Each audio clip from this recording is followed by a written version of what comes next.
മഹേഷ് പോലൂർ കൂടി നിലമ്പൂരിൽ നിന്ന് ചേരുകയാണ്. മഹേഷ്, ഇനിയിപ്പോൾ നിമിഷങ്ങൾ മാത്രമേയുള്ളൂ പ്രചാരണം അവസാനിക്കാൻ. നാളെ നിശബ്ദ പ്രചാരണമാണ്. അപ്പോൾ അവിടെയുള്ള ജനങ്ങൾക്ക് ഒരു ഡിസിഷൻ എടുക്കാനുള്ള സമയമാണ് ഇനിയുള്ളത്. അവിടെ വിവിധയിടങ്ങളിൽ ഓരോ പഞ്ചായത്തുകളിലായി യാത്ര ചെയ്തതാണ് മഹേഷ്. ജനമനസ്സ് വായിക്കാൻ കഴിയുന്നുണ്ടോ? ദിവ്യ, ഇല്ല എന്ന് തന്നെ പറയാം. കാരണം കൃത്യമായ ഒരു പ്രവചനം നടത്താൻ ഇവിടുത്തെ സാധാരണ ആളുകൾക്ക് ഇപ്പോഴും പറ്റുന്നില്ല എന്നുള്ളതാണ്. ടൈറ്റ് ഫൈറ്റ് എന്നുള്ളത് തന്നെയാണ് അവർ പറയുന്നത്. വലിയ തോതിലുള്ളൊരു പ്രചാരണം എല്ലാ ഭാഗത്തു നിന്നും ഉണ്ടായിട്ടുണ്ട്. അതുകൊണ്ട് തന്നെ ഒരു ടൈറ്റ് ഫൈറ്റാണ്. കൃത്യമായ ഒരു പ്രവചനത്തിന് സാധ്യമല്ല എന്ന് നിലമ്പൂരുകാർ പറയുകയാണ്. നേരത്തെയുള്ള മത്സരങ്ങളിലൊക്കെ ആണെങ്കിൽ അവർക്കൊന്ന് പറയാമായിരുന്നു. പക്ഷേ ഇക്കുറി അതില്ല എന്നുള്ളതാണ് അവരൊന്നടങ്കം പറയുന്നത്. ഞാനിപ്പോഴുള്ളത് ദിവ്യ, ഇവിടെ ചന്തക്കുന്നിൽ നിന്ന് നേരെ നിലമ്പൂർ അങ്ങാടിയിലേക്ക് വരുന്ന റോഡിന് വശമാണ്. ഇവിടെയാണ് ഇന്ന് കൊട്ടിക്കലാശം.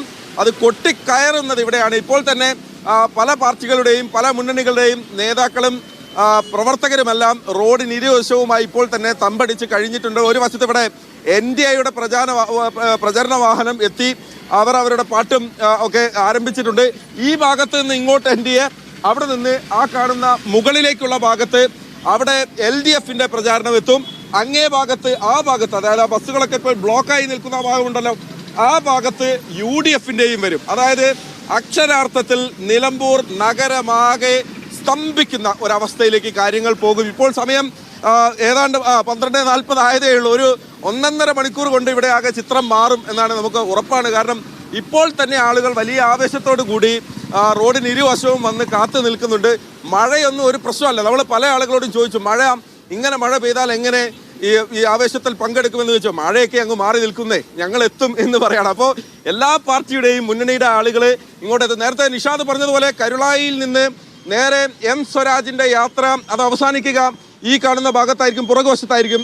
എനിക്ക് നേരെ ഓപ്പോസിറ്റുള്ള ഭാഗത്തായിരിക്കും. അങ്ങേയറ്റത്ത് UDFന്റെ സ്ഥാനാർത്ഥി അവിടെ ആ കാണുന്ന ജംഗ്ഷനിൽ അവിടെ എത്തും. ഇതിനിടയിൽ NDAയുടെ സ്ഥാനാർത്ഥിയുടെ പ്രചാരണവും എത്തും. അവിടെ അദ്ദേഹത്തിന്റെ പ്രചാരണവും എത്തും, മോഹൻ ജോർജിന്റെ പ്രചാരണവും എത്തും.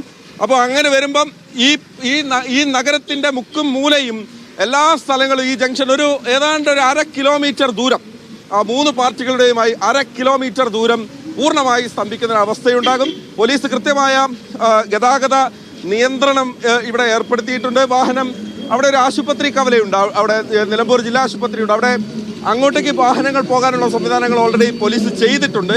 പക്ഷേ ഒരുപക്ഷെ അവിടെ ആ ഭാഗങ്ങളിലൊക്കെ അതിനേക്കാൾ കൂടുതൽ, നമ്മൾ പ്രതീക്ഷിക്കുന്നതിനേക്കാൾ കൂടുതൽ ആളുകൾ എത്തും. വലിയ തോതിലുള്ള പ്രചാരണം, നമ്മൾ ഈ കാതടിപ്പിക്കുന്ന ശബ്ദം എന്നൊക്കെ പറയാറില്ല ദിവ്യ, അതാണ്. എവിടെ തിരിഞ്ഞാലും പ്രചാരണ വാഹനങ്ങളുടെ ശബ്ദം മാത്രമാണ് മുഴങ്ങുന്നത്. ആളുകളാണെങ്കിൽ പല സ്ഥലത്ത്, ഇപ്പോൾ നിലമ്പൂരുകാർ മാത്രമല്ല കേട്ടോ, കേരളത്തിന്റെ പല ഭാഗത്തുള്ള, ഞാൻ നേരത്തെ ഒരു 1-2 ആളുകളോട് സംസാരിച്ചപ്പോൾ അവര് തിരുവനന്തപുരത്ത് നിന്ന് വന്നതാണ്. തിരുവനന്തപുരത്ത് നിന്ന് ഈ കൊട്ടിക്കലാശം കാണാൻ വേണ്ടി മാത്രം എത്തിയ ആളുകളാണ്. പ്രചാരണം ഇന്ന് അവസാനിക്കുകയാണല്ലോ. എന്താണ് ഒരു ആവേശം എത്രത്തോളം ഉണ്ട്? ഇവിടെ ഒന്നും പറയാൻ വയ്യ. ഇവിടെ 2 കൂട്ടരും ഒരേ ലെവലിലാണ് അങ്ങനെ കേൾക്കണത്. ഈസി അല്ല, ആർക്കും ഈസി അല്ല, നല്ല ടൈറ്റാ. നല്ല ടൈറ്റാണ്. 2 പേർക്കും എന്ന് മാത്രമാണോ, അല്ലെങ്കിൽ ഈ 2 പേർക്കും ടൈറ്റ്, മറ്റത് അത്ര ആർക്കും ഒരു ഇതില്ല.